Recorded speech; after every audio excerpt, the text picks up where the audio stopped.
Salamat po na binigyan niyo ako ng napakabait na nanay.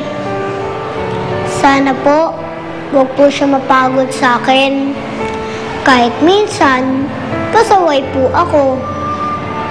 Sana po, huwag po siya magalit kay Ninong. Kahit minsan, pasaway din yun. Mabait naman po yun, di ba? Jesus, samahan niyo po ako mamaya sa contest. Nahihiya pa rin po ako eh. Bahala na po kayo. Kakayanin ko po to.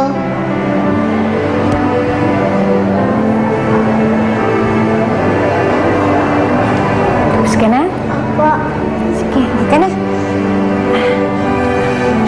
Wala na po, Nay. Hindi ka na. Father, Father. Ano, ready na ba si Ninyo para mamaya?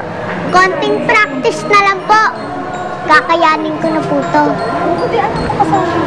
Ay, Father, wag mo kung sana kayong mawawala dun sa contest mamaya, ah. Oo naman. Suportado ng buong parokya, si Ninyo at si Paul. Asahan nyo, nandun kami mamaya. Salamat po.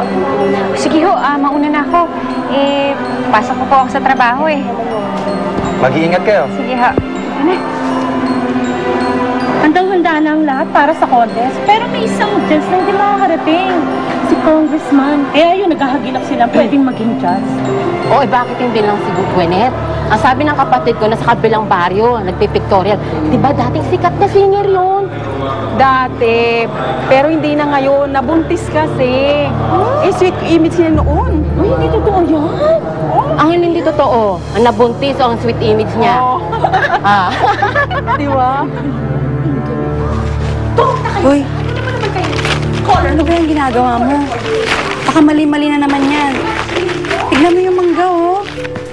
Alam ko. Paulit sa atin yan. Alam ko naman, naligaw lang naman yan dito eh. Tsaka alam ko naman yung ginagawa ko, pambihira ka naman. Gusto ko lang talaga mapabilis tong trabaho ko. Alam mo namang may contest mamaya at kailangan na dun tayo eh. Ako, hindi ko kailangan magmadali. Nagpaalam ako mag-undertime. Ewan ko lang ikaw, baka hanggang gabi ka pa dyan. Paano naman mangyayari yun?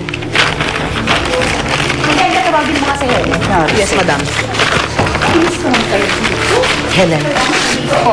Tawag ka ni madam.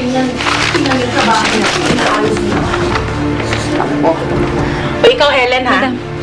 Nakarating sa akin na pagkaalis ko kahapon, umalis ka rin daw. Tsaka kanina, tanghali ka na pumasok. Hindi pwede yung ganyan. Naku madam. Tinapos ko naman ho lahat ng trabaho ko hapon bago ho ako umalis. Tsaka, kanina ho, bago ako pumunta dito, tumawag naman po ako para magpaabiso na tatanghaliin po ako ng dating. Kailangan ko po kasi talagang samahan yung anak ko eh. Ay, naku, puro ka dahilan. Hindi pwede yung ganyan. Dapat, ayusin mo yung trabaho mo kasi ayoko yung tatamad-tamad. Di ba sinabi ko? Buti sana kung pulini yung trabaho mo. Tingnan mo naman tong maskarang to. Oo, yung sequence. Oo. Madam, kasi hindi ko naman po Ano hindi? trabaho yan eh. Hindi po sa akin yan naka-assign. Ay, sus, naku, magsisinungaling ka pa? Mariosep, ayusin mo ito. Huwag ka nang magdahilan. Pati yung mga handicraft sa bodega, ikaw na rin tumapos, ha? Pero madam, kasi ho, hindi... Ay, ayoko na excuses. Wala akong pakialam. Kahit umaga ka pa matapos, I don't care. Basta tapusin mo lahat yung trabaho mo. Ayusin mo. Angge, halika nga. Oo, yan. Yung tingnan mo yung trabaho mo, nakakainis. Angge, nakakainis. Naiinis na talaga ako. Angge, naiinis na ako. Pasensya, madam. Huwag mo tutulungan tong babaeng to, ha? Please, alalahanin mo. Pag tinutulungan mo siya, maririnig mo at malalaman ko yan. Ha? May utang ka pa sa akin, may I remind you. At saka alam kong kumukuha ka ng kahoy sa likuran. Pondo ko yon. Kaya kung may masira dito, maparenovate ko. Kinukuha mo, pinapalagpas ko yon. Kasi alam ko loyal ka sa akin. Pero sa babaeng to, parang soft yung heart mo sa kanya. Parang hindi ka na nag-negosyo. Wala ka ng loyalty sa negosyo.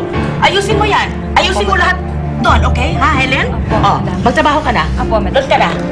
Angge, ha? Opo, opo. Ito din, no? Palitan yung tape. Hindi pa yung tape. Oo, kita mo? Oo, madam. Hindi pa Asikasuhin ko po lahat, madam. Joseph, ayusin mo lahat, no? Hantay na lahat.